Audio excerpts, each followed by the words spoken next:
Hello everyone, my name is Arun and welcome to the channel. दोस्तों, आज की इस वीडियो में हम सीखेंगे पास्ट कॉन्टीन्यूस टेंस के बारे में, कैसे ये काम करता है और कैसे इसका ये मेथड होता है, कौन कौन सी वर्ब्स यूज़ होती है, सब हम आज की इस वीडियो में सीखेंगे।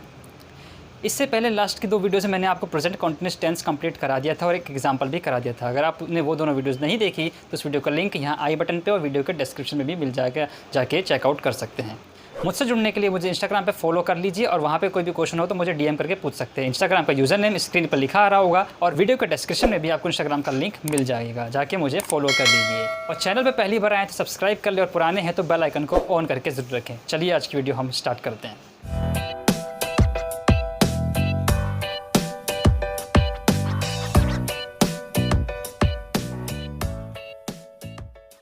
तो आज हम सीख रहे हैं पास्ट कॉन्टीन्यूस टेंस के बारे में।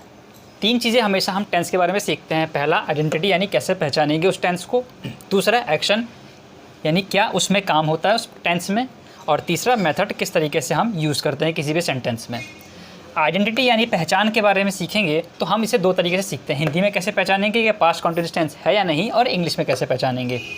हिंदी में पहचानने के लिए लास्ट वर्ड देखते हैं। लास्ट वर्ड किस पे ख़त्म होना चाहिए, इन तीनों पे ख़त्म होना चाहिए। रहा था, रही थी, रहे थे। अगर लास्ट वर्ड हिंदी में इन तीनों पे ख़त्म हो रहा है तो इसका मतलब ये है कि ये पास्ट कॉन्टीन्यूस टेंस है। अब अगर कोई सेंटेंस इंग्लिश में लिखा है तब कैसे पहचानेंगे वो पास्ट कॉन्टीन्यूस टेंस है या नहीं। इंग्लिश से पहचानने के लिए 2 चीज़ें देखनी पड़ती है, मेन वर्ब और हेल्पिंग वर्ब। अब मेन वर्ब और हेल्पिंग वर्ब में क्या डिफरेंस है, इसके ऊपर ऑलरेडी एक मैं डिटेल वीडियो बना चुका हूँ, जाके आप चेकआउट कर सकते हैं। आपको लिंक उसका आई बटन पर और वीडियो के डिस्क्रिप्शन में मिल जाएगा। मेन वर्ब जब यूज़ होती है वो होती है V1 + ING।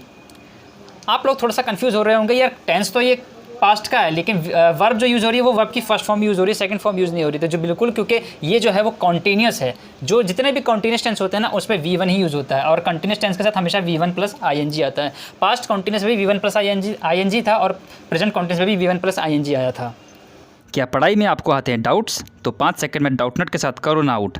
बस अपने सवाल की फ़ोटो खींचो, क्रॉप करो और तुरंत वीडियो सॉल्यूशन पाओ।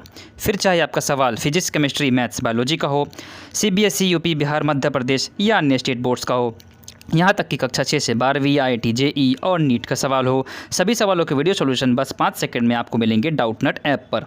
इसके साथ ही डाउटनट पर चल रही है इंडिया की number 1 daily online video classes, वो भी इंग्लिश और हिंदी मीडियम में, जहाँ पूरा कोर्स पढ़ाया जा रहा है। तो आज ही जाकर इन कोर्सेज़ का हिस्सा बनिए और डाउटनट ऐप इंस्टॉल कीजिए। बात करूँ अगर हेल्पिंग वर्ब की, तो इसमें जो हेल्पिंग वर्ब यूज़ होती है वो वाज या वर यूज़ होती है अकॉर्डिंग टू सब्जेक्ट हमारा क्या है।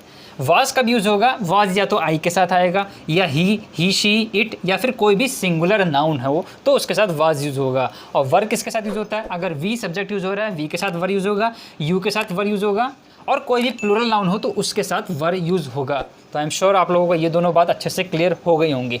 अब बात आते हैं एक्शन पे कि इसमें क्या काम होता है पास्ट कॉन्टीन्यूस टेंस में। तो मैंने लिखा है any action which was going on in past, यानी कोई भी ऐसा एक्शन जो पास्ट में चल रहा था, which was going on in past, कोई भी ऐसा काम जो पास्ट में चल रहा था, इससे हम पहचानते हैं।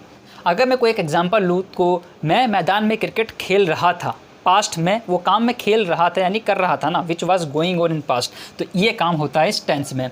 अगर बात करूँ इसके मेथड की, तो मेथड देखिए कैसे होते हैं, मैं हर वीडियो में अपने बताता हूँ। अफर्मेटिव यानी सिंपल सेंटेंस का मेथड कैसे होता है, फिर नेगेटिव, फिर इंटरोगेटिव, इंटरोगेटिव नेगेटिव, और लास्ट में WH फैमिली यानी वाई, व्हेन, हाउ, वेयर, इस तरीके से स्टार्ट होने वाले वर्ड्स।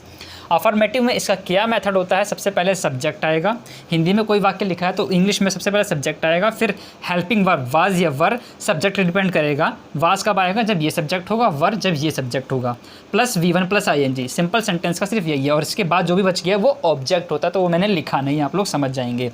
नेगेटिव सेंटेंस की बात करूँ तो हमेशा जो नॉट आएगा वो कब आता है, हेल्पिंग वर्ब के बाद आता है और मेन वर्ब से पहले आता है, यानी हेल्पिंग वर्ब और मेन वर्ब के बीच में नॉट आता है।